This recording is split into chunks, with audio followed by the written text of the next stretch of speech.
Hello and welcome to episode 92 of 15K Plus Random Movie Reviews, the podcast where we take random movies from Metacritic's all-time movie list. This is Colin. This is Niall. This is random movie 21 on our list of New Year's Eve movies that we generated with ChatGPT, and it is Trading Places from 1983. Runs for 1 hour and 58 minutes, got a Metascore of 69, user score of 7.8, had a budget of 15 mil, and it brought home a box office of 120.6 mil doll. That's a reasonable return, really, isn't it? Well, yeah, it's Eddie Murphy's sort of platform launch going places. Yeah, Dan Aykroyd's flying at this point, so why wouldn't it do well? Hop on board. Yeah, so directed by John Landis, Blues Brothers 1980, Blues Brothers 2098. Unfortunately. Coming to America in 88, and a previous episode, Three Amigos, 86. Yep. Nice callback. I did read that Trading Places' first initial title was Black and White. Oh, that would have been awful. Trading Places is a nice play on words. Why would... Somebody was given like $100 to come up with the actual name. Ironically enough, he directed Michael Jackson's Black and White movie or music video later on. Very good. Has to be said, though, we have to mention the debacle that happened to him in 1983 with the Twilight Zone, the movie, where a helicopter crashed and decapitated 2 kids and an actor. Yeah, it's going to impact your movie, really, isn't it? When people get decapitated. It's not great. Yeah, so that caused a little bit of a rift between Murphy and Landis, because Landis had worked with him and he wanted Murphy to come in and come to the courthouse as a character reference, whatever, and Murphy went, nah, bro, you got people's heads cut off. Yeah, and so he Murphy, I think, said in a later interview, he said, you know, if there's kids on a film set at midnight and they get their heads chopped off, then I'm not going to stand up for you in court. Fair enough. Yeah. It is fair enough. It's not a good outcome from your filming. No. The 2 writers that were credited were Timothy Harris and Herschel Weingrod. And they seem to hang out together quite a lot. They do. Backstories. Interestingly, they wrote a very similar movie, Brewster's Millions, with Richie Pryor. It's a great movie. Yeah, it's funny. Correctly. Kindergarten Cop. It's not Also, a tumor. An amazing movie, just for the stupidity of the whole thing. Yeah, I think it was because it was just a novelty when Schwarzenegger said, "Yeah, I'll do that," and in between all his action, in between all his action movies, still action in it. Falling Down as well, was that them? No, that was one that was a producer on it. Sorry. Yeah, producer. Good movie. Great movie. Dear God, a great movie. So I haven't rated this. I'll rate it at the end. But I believe, in my opinion, that everybody did a good acting job in this movie. There was some standout pieces in this. There was a couple of scenes that we'll mention when we get to them, but I forgot how bloody good some of them were. True. Yeah, I remember watching this a lot with a couple of friends, and it was just one of those guilty sort of watches as a young person. Ooh. Yeah. He said the stuff. Oh dear. Yeah. And so I just remembered, like, oh yeah, this is how it ends with the gorilla. Yeah. I'll be honest. The whole gorilla train scene is the low point for the movie. For the movie for me, I don't like the train scene that much. I think it's a different tone to the rest of the movie. But it's still funny. Yeah, it's a little weak. I'll still find. I find the different outfits are quite stereotypically racist, but oh, me Jason, I got me Irish whiskey. I'm from Sweden. But yes. Yeah, I'm from Sweden. I did like when he shouts, "Beef jerky time." Yeah, it just cracks me up every time. Makes no sense. That's why I'm believing that he probably ad-libbed a couple of things, but it's not. Yeah, that would be his style. Yeah. So we got Eddie Murphy as Billy Ray Valentine. We've got Dan Aykroyd as Winthrop. We have Denholm Elliott, who's a very familiar face. He should as be. Coleman, not Coleman. Coal. He delivers the coal. Yeah. Indy Jones, a lot of Indiana Jones movies. You'll know his face when you see it. Yes. Jamie Quite Lee. good in this, I thought. He plays the butler, the servant. Previous episode, watch it. Our most popular episode. Yeah. Strangely enough. He's not in it. Elliot's not in it. No, Dirk Bogart's in it. Jamie Lee Curtis as Ophelia. She's quite good in this, actually. I forgot she was in it altogether, but she's very good in it. Well, she was doing a string of horror movies and said, all right, I'll take this. A bit of a change. Yeah. So the two lads who played the Duke brothers, Randolph and Mortimer, Ralph Bellamy and Don Amici, very like traditional movie stars back in the 40s, 50s. I think Ralph Bellamy had done like 99 movies and Don Amici had done 49 movies or something, and they hadn't worked for a long time. And so them coming out of retirement to do this was... They play it well, though, don't they? They are like... I thought they were excellent. Consistently professional in their portrayal. Yeah. I read that Don Amici, I believe it was him, that's very religious, and near the end, when his brother has the heart attack, and he goes, fuck him. He said... It's a great scene. He had to do it in one take. He said, I'm not going to do it again because he's quite a religious person. He does a great job of it, though. He absolutely nails it. Fuck him. I was pleasantly surprised at laughing out loud. Yeah, same here. I thought this would have aged horribly. And to be honest, in some parts, it bloody well has. There's a couple of moments. A couple of moments you're like, oh, you wouldn't get away with that now. Oops, pardon. But for the rest of it, the comedy's solid. Some of it's a bit tongue-in-cheek and a bit slapstick. But it's actually quite nuanced at times as well. It's still a damn good movie. Yeah, I was really surprised. There is certain things I remembered one thing that made me laugh, and it made me laugh again like 30 years later, I guess. It's the last time I watched this, when Dan Aykroyd takes the salmon out of the Santa. Oh, that's when I forgot about this scene. And I remember watching it the first time around going, oh, that's amazing. And as he starts reaching into his coat, and I'm like, oh yes, he's going to eat the salmon through his beard. Oh, all he does is eat brilliant. Beard. Bearded salmon. There's a scene just a couple of minutes before that where Eddie Murphy's running after him, and he turns around and goes, bleh. Yeah, he does that a couple of times. Just brilliant. Yeah, he does a couple of bleh. He plays drunk very well. He's fantastic at it. Yeah. All right. So, the premise I read today, it's this. This premise has sort of been done before in a Laurel and Hardy movie, I believe. I can't remember the name of the movie, but it's sort of taking, doing a little riff on it, whatever. But at the end of the day, in a nutshell, two brothers, Randolph and Mortimer Duke, place a bet that they can make a homeless person as successful as a well-to-do working Winthorpe, Dan Aykroyd. The whole nature versus nurture thing, and it's an interesting concept. It's well played out here, and I like how the two people placing the bet are just horrific individuals. Yeah, they no don't care. Concept. They don't care whether or not it's true or not. They're in for the bet. No concept of humanity or empathy. No. Just like they're looking at just an experiment. Yeah, but even using their own friends to do it, so-called friends. Yeah, and just telling Coleman, bit of an experiment going on, play along. Yeah, you're our employee. Yeah, so basically they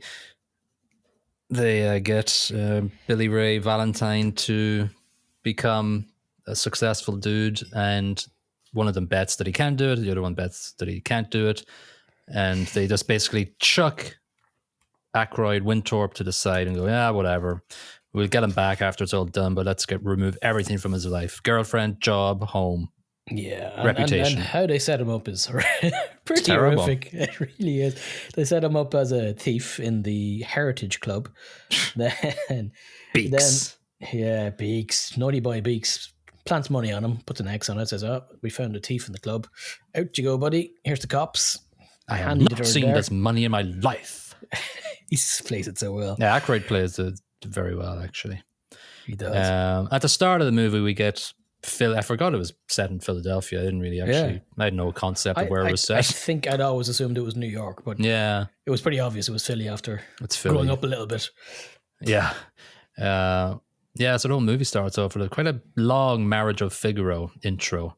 It just keeps on going and going. And so you get a sort of a montage of Haves and have-nots, baby. exactly. Yeah, like the neighborhoods that have lower class people and then the rich people as well. So you get a little scenario of Winthorpe, played by Dan Aykroyd, being a bit of a upper class tough. I like the way he goes out to the car at the start and just waits there for Coleman to open the door. It's like, He's such an asshole.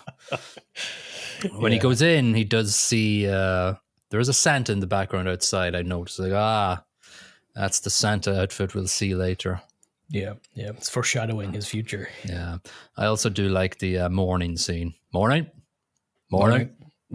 Apparently, I don't know which version you've seen of this movie, but not the version I've seen anyway. But the same exact scene plays out with Billy Ray later on, but it was cut in most versions of the movie. I thought it was going to happen actually when he walked in the second time. That's what I had assumed as well. So I think I have seen the other version, or did see the other version. But Morning, Mr. Valentine. Yeah, and would have been a good callback. He grows into it. He starts getting confidence as he walks in because he's petrified walking in. New job, you know, bunch of rich people. That would have been funny, actually. I think they should have left it in. Yeah, I think there's fantastic bit of symmetry. Yeah, I think Murphy would be able to play it very well because, you know, the first hello he gets, he's kind of like shocked and sort of, but then he gets into it and he goes, yeah, he could be, by the time he gets to the elevator, he could be well into it, giving high fives and everything, you know. I believe that could have worked well.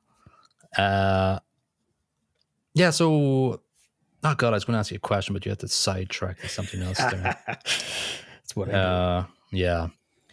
Anyway, we do see Billy Ray Valentine on the sidewalk as a fake Viet Cong veteran. Viet Cong.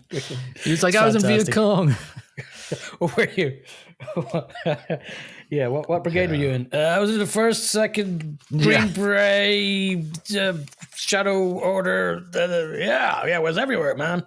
I was an Agent Orange. It's great. It was actually very funny. His little riff that he did there. I can see. I can see. I can walk. Yeah, the cops lift him out of his little trolley that he's been pushing himself around in. He's like, oh my God, you guys are miracle workers. He runs away. In the meantime, though, just to set it up, Winthorpe's this sort of flash. He's like, he knows all about the shares and pork bellies. And he's in, no, hold it. He knows his commodities. Yeah.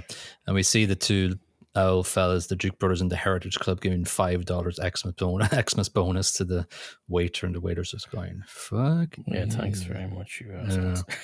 Yeah. So we do, and this is when they are talking a bit about heredity, I believe, versus environment. Yeah. That's the whole thing that gets their little cogs whirring, because outside, of course, Winthorpe and Valentine bump into each other accidentally, and thief. Yeah. Got my bag. Intentionally making Winthorpe an annoying effort at the start of the movie so you don't like him, which is great. Yeah. So the cops nab Valentine. He gets like 50 guns pointed at him. Yeah. Hello, officers. It was only 6. Come on. Yeah. So the Dukes are saying, I loved it. Sorry, just before we jump off it, I love that one scene where all the guns are pointing. Yeah, they're good. And his smile just shines through. It's like, yes, that's gorgeous. Yeah, it's Murphy. I was going to ask you, do you like the Murphy laugh? Because he does it like maybe 2 or 3 times, and I don't like it.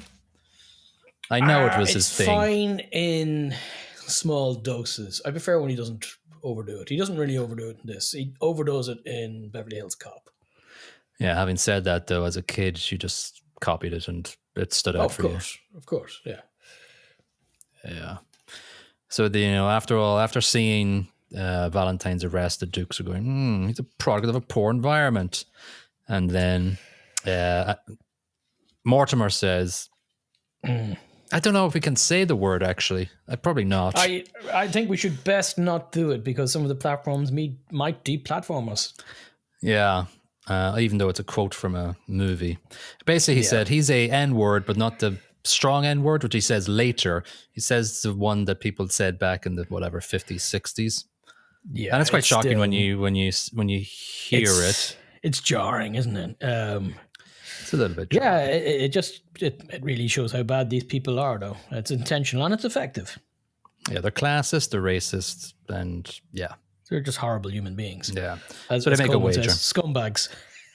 Yeah, so they make a wager, and yeah, they shake on it, and away we go. There's a scene with Penelope and Mortimer. It doesn't really, just basically it sets the scene that they're engaged and they're ready to get married, blah, blah, blah. Nothing really crazy happens in it. I think it's useful as a scene, though. It shows his lack of real connection with his so-called girlfriend, and his lack of real connection with his friends earlier on as well, where he bumps into them in the Heritage Club. I think it's important that it's all very stiff and kind of not plastic but fake, and I think it's an interesting point that what actually happens to Winthrop is an evolution of his character. He's a much happier man at the end of it. True, he's true to himself. He's realized what real people live like, and I think obviously Jamie Lee Curtis's character Ophelia helps him along the way more than anything. Oh, absolutely. Empathy, caring. Yes. Yeah. Not something he ever got from the Dukes. The Dukes. So Valentine's in a cell, which is quite funny. He's doing the karate reenactment. Yeah. Those two guys are funny. Barry White looking. Barry White, MFer. Barry White. Yeah, that's great. Did you spy who's beside him? Oh, what did I miss? You missed it. To the left of Eddie Murphy is Giancarlo Esposito. Get that? Really? Yeah, that's right. Yeah, I completely missed that. Oh my god. Now there's another person later on that I went, I know who that is. I'm going to check it. Yes, it's him, but we'll get to that at the end. Near the end. Cool. Anyway, the Dukes bail him out. And another scene in the car, which is troubling in 2024. So he goes in and he gets offered the liquor and cigars and grabs everything, holds on to it for dear life, goes up to the driver. What's going on here? Yeah, these guys, are these guys blank? Yeah, so they basically another sort of word we don't use in 2024, a couple of derogatory names for homosexuals, basically. I can describe it that much. And he says it again. He says it again later. I remember not batting an eyelid back in the day, but now you're like, oh shit. This is 83. I probably watched it 89, 90 as maybe 10 years old, 11, maybe. TV, and then maybe somebody had it on a VHS as well. And no, I don't remember it being anything. Back then, these are just words that we hadn't evolved, or, the empathy wasn't out there yet by adults, I don't think. No, God, no. Different world, baby. Different world, thank God. Yeah. He does repeat the slur word later on when he's in the bathtub. Take a jacuzzi. Yeah. Yeah.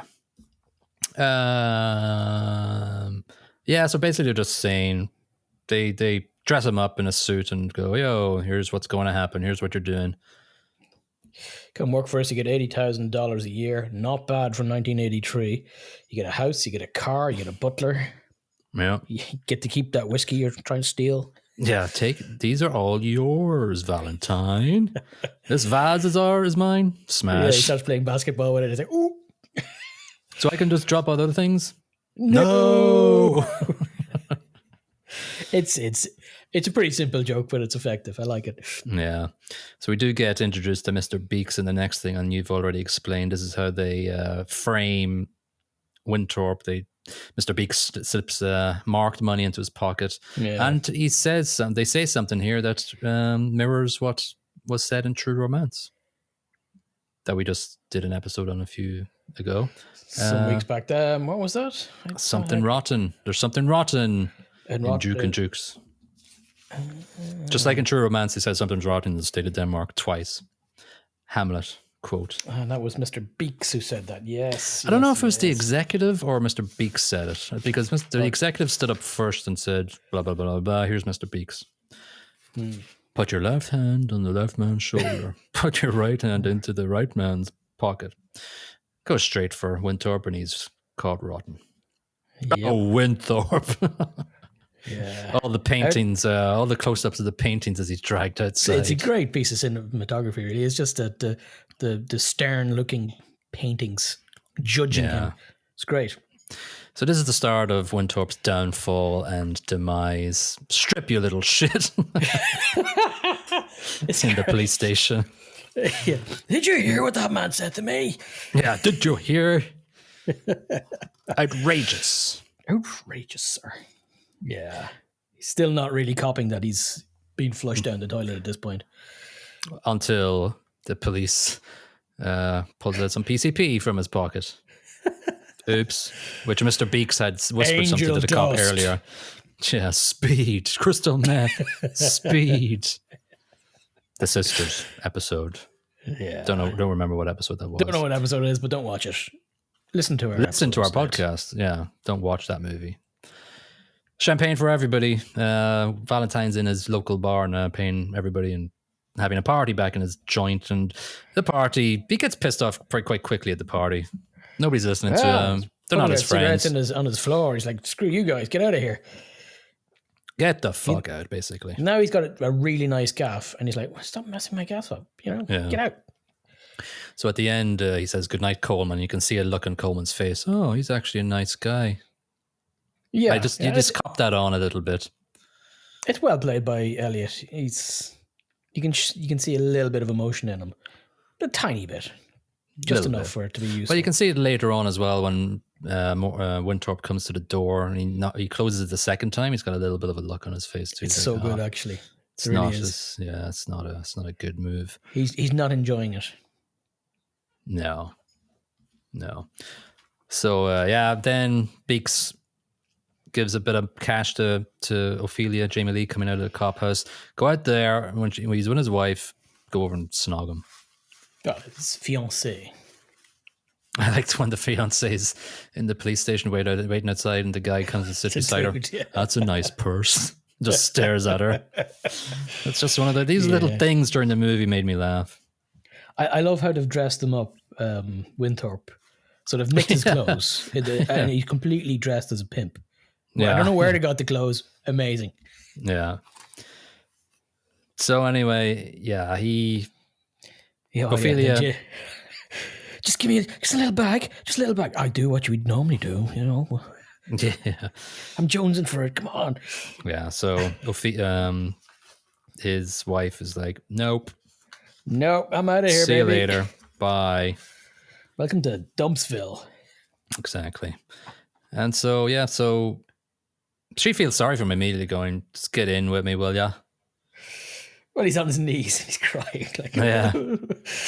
So she's from the get-go, she's an empathetic person, a nice person.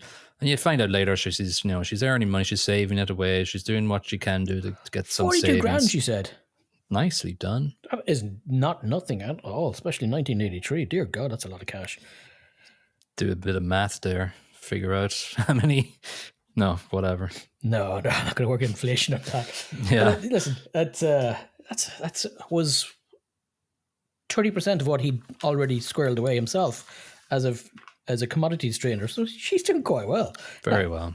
She's living in abject squalor, but that's because she's not spending any of the money. Yeah. You can see the moment when Winthorpe and Valentine are in cars and they just go, oh, that's him. That's my car. That's my butler. That's my car. Yeah. I like the way it was the car he was more concerned about than anything else. Oh, it's just all material. It's all material to start. Anyway, they're trying to explain commodity brokering to Valentine, and I have no clue what the hell it is. Still. Yeah, well, he cops it pretty much straight away. And he goes, so basically you guys are just like bookies, right? And like, yeah, that's basically what we are. I felt that, it's a comedy. There's no real crazy plot line that you can take apart, but I felt that he just jumped into the job way too quickly. Like the next few scenes he's looking over the wage slips and shit. Yeah, he's suddenly an accountant. Yeah. Yeah, it is overly simplifying what he would have to do in that role. I think It doesn't need to go into it though for this movie. Let's be honest. No, it's fine. It's just you just notice it quite quickly though. Oh yeah. There's no way you pick that up in 10 minutes. Now I'm assuming it's Also, a few weeks, but still, you don't. I think my least favorite scene was when the Duke brothers are describing it to him and goes, and this is pork belly with the bacon you put into a BLT sandwich. And Murphy looks at the camera, breaks the fourth wall. Very jarring, a bit annoying. I thought that would annoy the crap out of you. I enjoyed it. I'll be honest. I kind of liked the fact that it was maybe a quarter second long. The stare into the camera. It just reminded me of done. Yeah, just reminded me of The Office, US Office. It's like, I don't want to see it anymore. It's been done. Oh, this is 83, so I'll forgive him for that. I've never really watched US Office, so UK Office. UK Office, I watch the crap out of. Yeah, it's amazing. They would look at the camera. I get it. Looking into the camera. Yeah.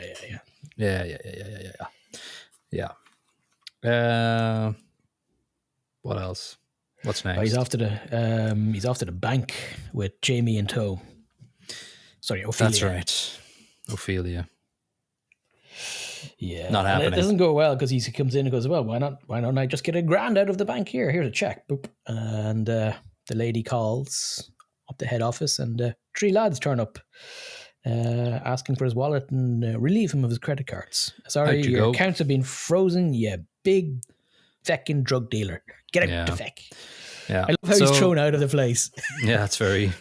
He's not just removed from the place, but taken out and then forcibly thrown onto the ground. Get out the feck. Yeah, threw him for the last few steps. So he makes a deal. He makes a deal with Ophelia. Stay in his apartment. I'll sort you out. I'll get you 5 figures or whatever back. Well, she comes up with the idea. He's just fecked at this point. He doesn't know what to do. So she saves him. But she comes up with the plan. You give me my money. I'll keep you alive, effectively. Yeah. And I think she probably, after seeing that he actually does have money and stuff like that, like at the bank. Yeah, it seems like a reasonable bet. This guy is actually he is actually well off, and hopefully he can turn it around so he can give me money. So, yeah, you can stay with me. No problem.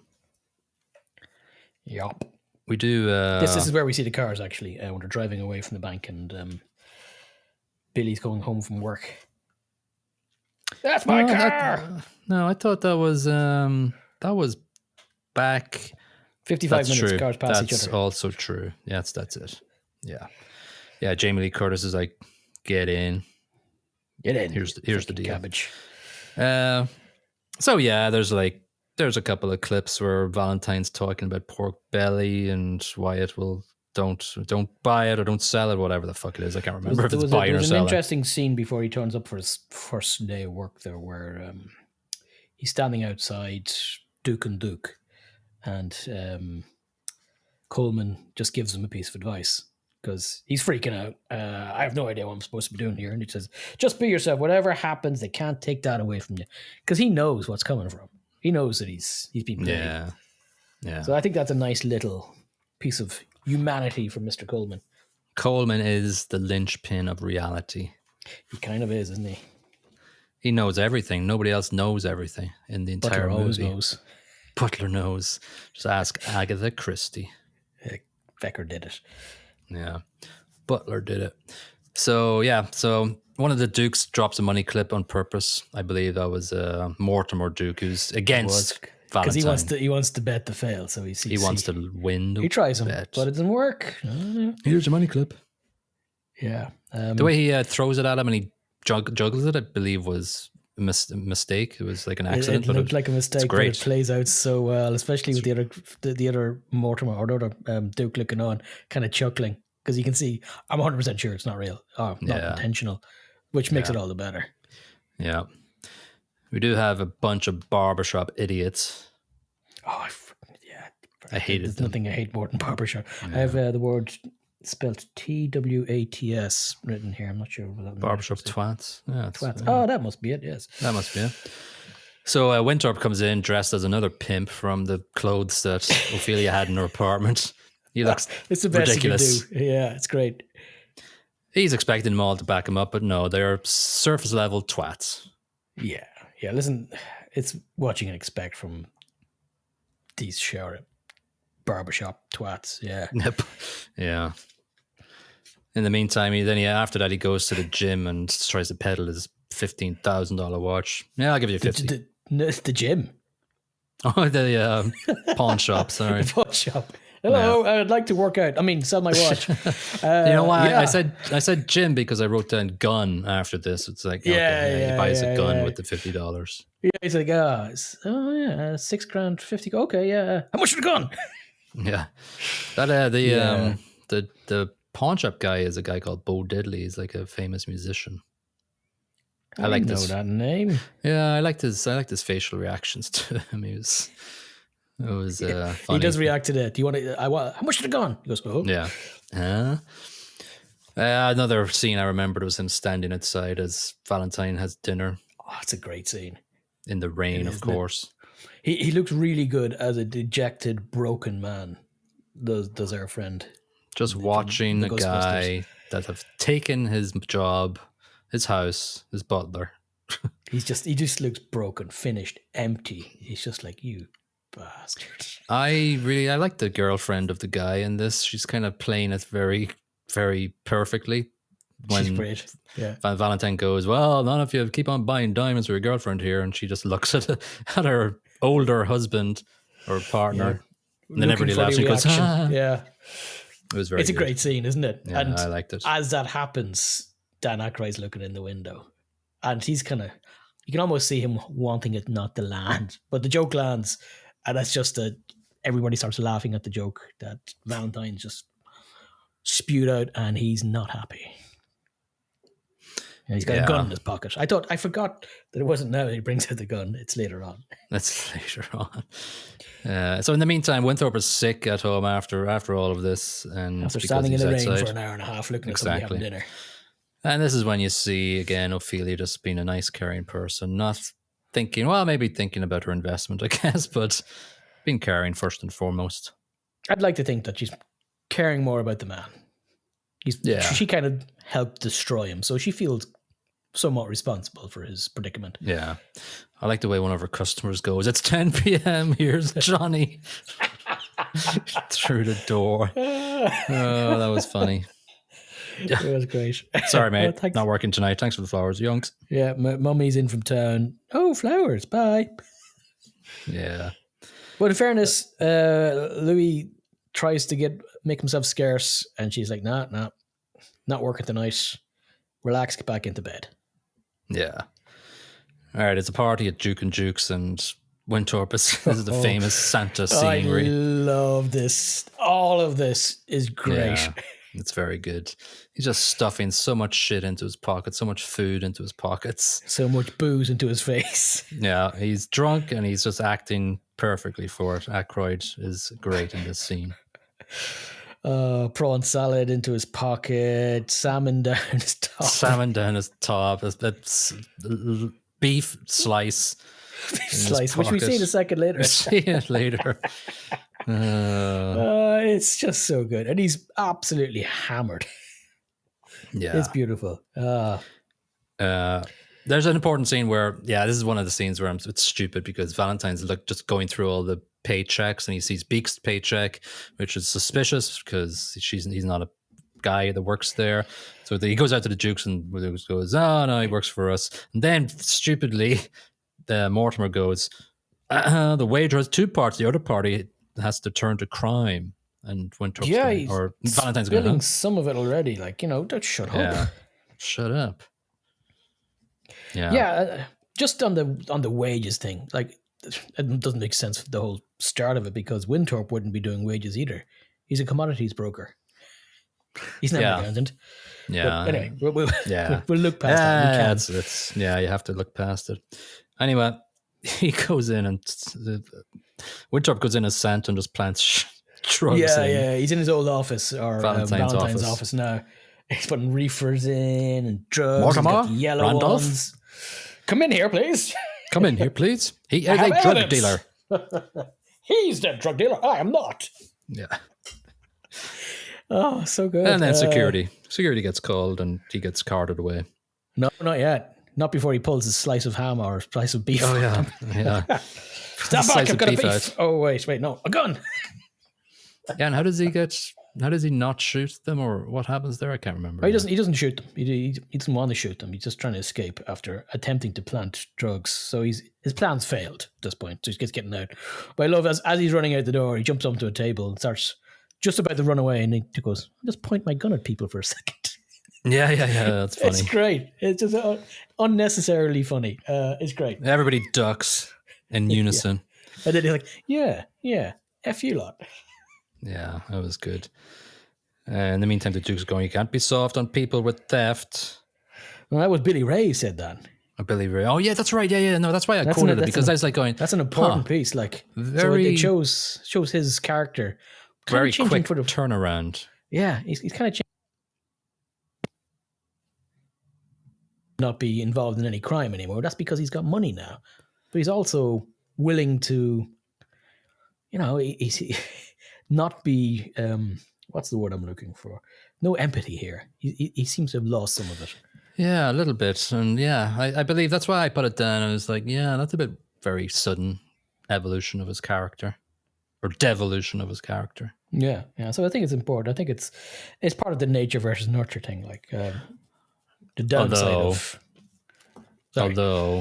Although he takes a little joint out of the bag and puts it in his pocket. Just he's cleaning it up. Yeah, it's great. Yeah. I love that. And that's useful for what happens next, because otherwise what happens next doesn't happen.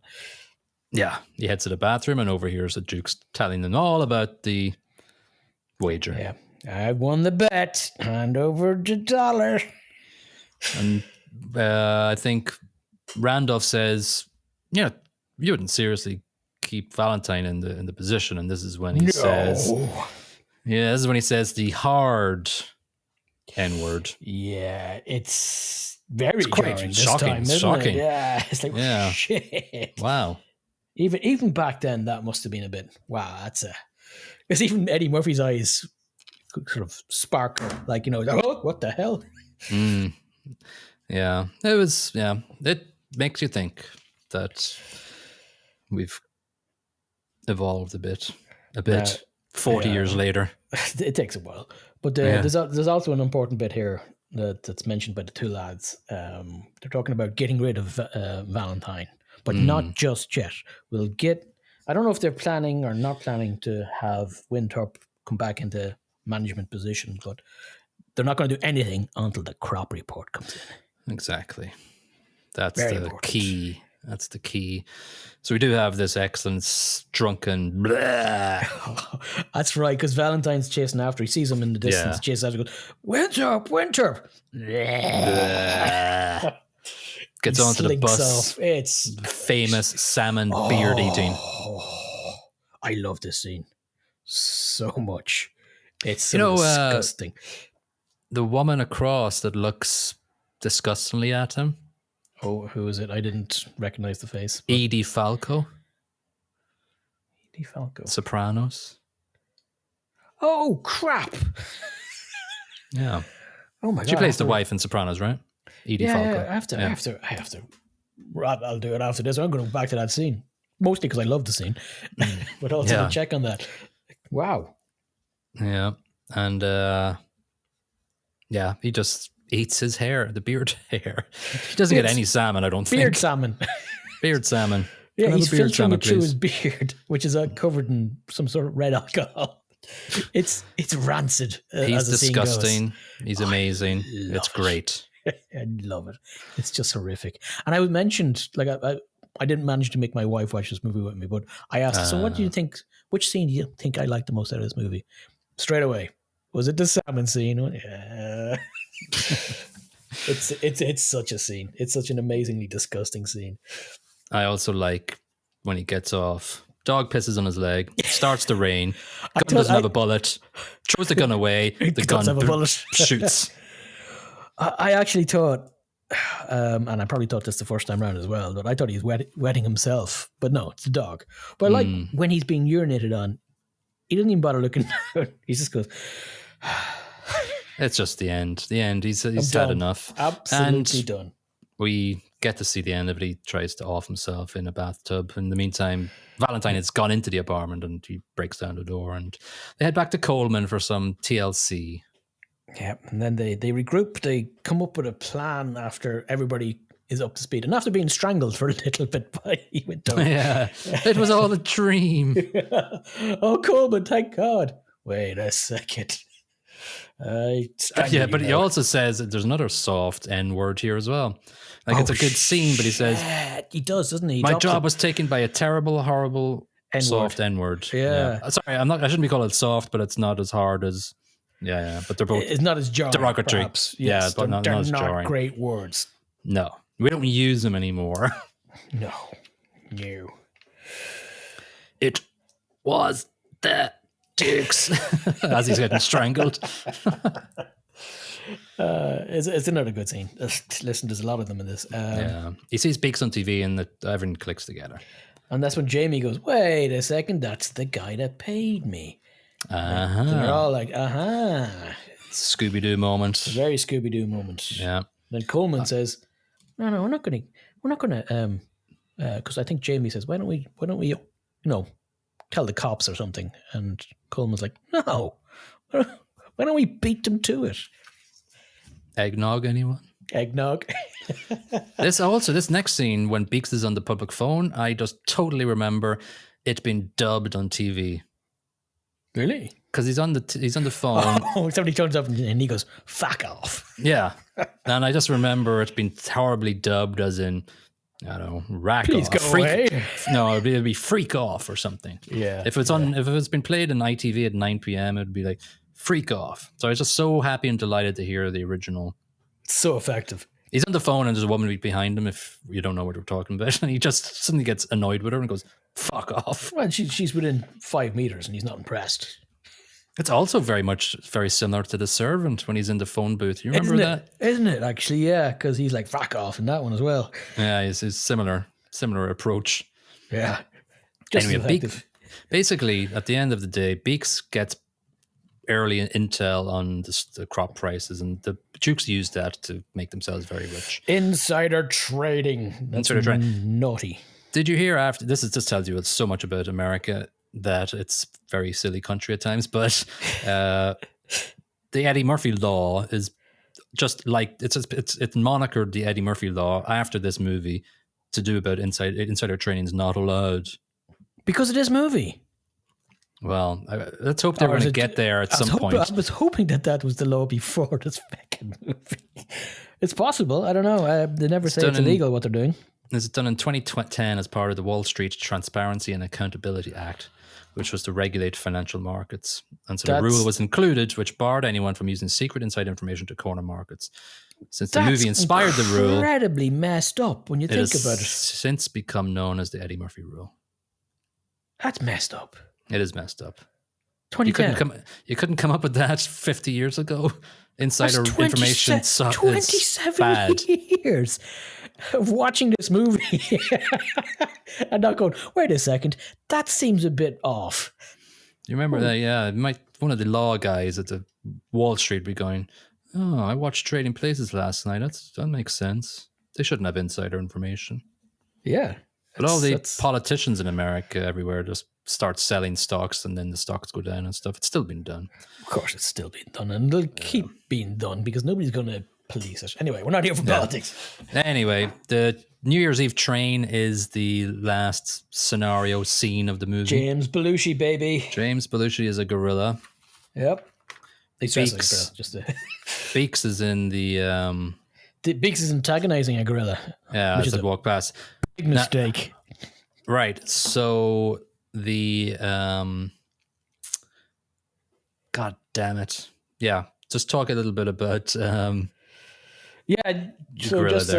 just as everybody's arriving to the train, there's two porters going past with a gorilla in tow. Two Saturday Night Live actors. Exactly. Or comedians. And they stop and have an argument about whose turn is it to drive the truck. They stop while they're doing this. Beaks is looking out the window, making faces at poor little monkey. Monkey no happy. Gets really annoyed with Beaks. And Beaks pulls the curtains. Yeah. And this is going to be bad for Beaks. So in the meantime, the sort of two lads are getting directions by the station master. And I knew who the station master was, and I validated it today. He didn't stand out to you? He did not. Wait a second. He's the guy from Airplane. Yes. He did stand out at me, and I just seen his face in my memory. One, yeah, he is that guy. The guy who makes the paper plane, and Yeah. yeah. There's a sale on and pennies. I loved him in Airplane. Yeah, it's Steven Stucker played Johnny. Yeah. Leon's getting larger. Another amazing movie. A very similar time and some similar comedy. So I get it. This entire scene on the train is kind of reminiscent of some of the comedy in Airplane. Yeah. Anyway, so the whole big thing is they come into the carriage where Beeks is dressed up as different outfits. We have... So Eddie Murphy comes in as an exchange student from Cameroon. Yeah. Happy New Year! And his name is actually a town in Cameroon. Oh, is it? Yeah, so I read. Well done. Yeah. We have Coleman as an Irish priest. Yeah, I can live with that. It's brutal, but yeah, fair enough. Actually, it's really well done. I thought he was really, really good. It was a stereotype of it, and he did it very well. Yeah, he's gotten up to 11, which is what it's supposed to be. And then Jamie Lee turns up as a lederhosen-clad Swedish backpacker. Inga. I'm Inga from Sweden. You're sure you're not from Austria? No, I'm Inga from Sweden. Yeah. So they switch cases and put it out to Winthorpe in the toilets. Then he comes in and another troublesome. Why? I never got why. Oh, they were just copying the documents at this point. I think so. Yeah, something like that. Exchange or something like that. But they F it up badly. The second time. So they switched the cases first. Is also troublesome. He's an Ethiopian exchange student or something. No, he's Jamaican. Is he? But he's going about Haile Selassie. Is he Jamaican? He's going around Ethiopia as Haile Selassie. Yeah, he definitely is because he's got all the Jamaican flags on him. But it's just that they talk shit. They say, "Oh, we're exchange students. We know each other." Yeah. It's definitely he's got the dreadlocks and everything. And anyway, that's not his nationality is not important because he doesn't look like he's from Jamaica or Ethiopia. Yeah, no, he's in blackface, and yeah, we don't do that anymore. No. So they switch the cases before that. Then he comes in, and they switch another case because they've got false data or whatever bullshit in it. Yeah, it's the setup. It's too many switches, and so Beak sees them and gets them by gunpoint. Goes down to the gorilla. But he's kind of copped, like because he remembers who she is. He cops who Winthorpe is. So. How much of it is him just playing along so he can kind of nab them all at one time? Yeah. And then he brings them to the wrong place in the next scene. Yeah, the gorilla smashes him on the head because he attacks James Belushi. Who's dressed as a gorilla? He's like, hey, you're messing with my gorilla buddy. So they all look at each other. What will we do with this guy? So that's the end of it. We see it a couple of times for the rest of the movie, the next few minutes until the movie ends, where he ends up in a ship very off to happy. Africa. Yeah, got wide eyes. That small one must be the female. They're in love. Yeah, not good for Beaks. Yeah. All right, they hand off the fake information to the Dukes in the basement. They head to it's very poignant to see the World Trade Center so close and so long. I know. I had to Google it. It was like, wait, this isn't Philly right now, is it? No, it's New York. No, it's big time. Yeah, like the strongest man. Like I could see the pillars of them and going, Jesus Christ, I remember seeing them just after 9/11. Just ground zero. Crazy. Anyway, the Commodities Stock Exchange was based in one of the World Trade Centers, and that's where they go. They basically have all this intel, and I don't understand what the fuck goes on, but they basically rig the system and sell, gets lots of money. Buy. Sell, buy. Yeah, they see the Dukes are going nuts when they figure out what's going on. At the end of it all, they're rich, the Dukes are poor. Happy New Year! Yeah, my one concern about this is that the Dukes wouldn't be completely broke because even if they sold all their stuff at $30-something, it's still stuff. But in this movie, they're destitute. Yeah. And they play themselves in Coming to America. They do indeed. And they get handed a big bucket of cash from King What's-His-Face or Prince What's-His-Face. Played by Eddie Murphy. They might. Yeah, it's directed by John Landis, so Yeah. they brought the whole school back, old crew back. I think, yeah, I put down the Murphy laugh. He laughs one more time on the exchange floor. Randolph has a heart attack, and this is when Fuck him. fuck him, going Fuck nuts. him. You get the machines back on. Yeah, they're wheeling him out, and he's still yelling at his brother. It's so good. So we cut to them on a desert island, very rich. Coleman ordering a waiter around and looking good, Valentine. Feeling good, Winthrop. Finn, it is. It's a nice end. It's a happy end. We do Champers. we do have some Predator end credits, not Predator 2, Predator credits, where we see a couple of moving faces with the names pop up. Yeah. I always look out for that. Different music. Yes, it's not Predator. Butch or Dutch. Yeah. Well, I need to think about my ratings now. Have you done your ratings? I have my ratings, and I'm going to modify them slightly. Well, you see, that's the thing. I don't want to. Here's the thing. I'm going to be methodical and scientific about my ratings because I don't want to give this 2.5 because I enjoyed it and it's better than average. I'm upping my acting because as I've been talking about it, I found a lot of good in the acting. I thought Jamie Lee was fantastic in it. I thought Dan Aykroyd is freaking amazing in this one. Just for a few scenes, he's just great. Eddie Murphy's good. The two Dukes are great. So I'm going with 3.5 for acting. I like this. It's not a masterclass in acting by any means, but it's good. It's very good. Yeah, that's what I just wrote down before you did it. What did you give plot? Plot, I give 3.5 as well. I love the plot in this. It's some interesting twists. It's not groundbreaking or anything like that. It is, as you say, Lauren and Hardy movie. Yeah. But it's well executed, and it's a nice take on greed and how it twists people. Yeah, I think if the acting wasn't good, it would maybe not have been as memorable. Oh no, it's like this is Dan Aykroyd at his best. Yeah, and that's a big thing to say. Yeah, even as Ray in Ghostbusters, he's very average in it because he's just an average character. He's not funny in Ghostbusters. He's outshone though by a couple other characters around him. He's decent in it, but this he's got a bit of depth to his character in this. Yeah. And I like his arc. It's very good. The arc is good. The arc is strong. The arc is strong in this one.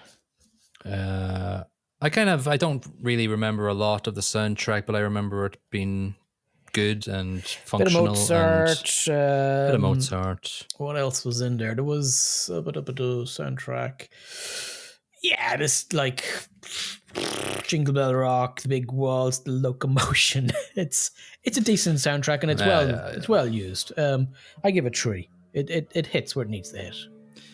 Yeah, I'll give it 2.75. It's fine. Whatever. I might be a little bit generous, but I feel good about this movie, so I'm going to give it 3. True. Yeah. And to finish up, I gave production 3.5 just because overall package. Great. I give it 3. It's good production. It's production's not what I really care about in this movie. No. But I think just all in all, they use real exteriors, they use real interiors of houses, and then the party and the Duke and Duke's office was a real office and stuff like that. They filmed the real commodity stock floor as well. I really like real stock shareholder people. In terms of production, I really liked the first couple of minutes where they're doing the haves and have-nots. With a bit of Mozart playing in the background. It's great. I love that bit. So there's decent production in this. Not going to take your socks off, but still good. Yeah, it's a good overall package.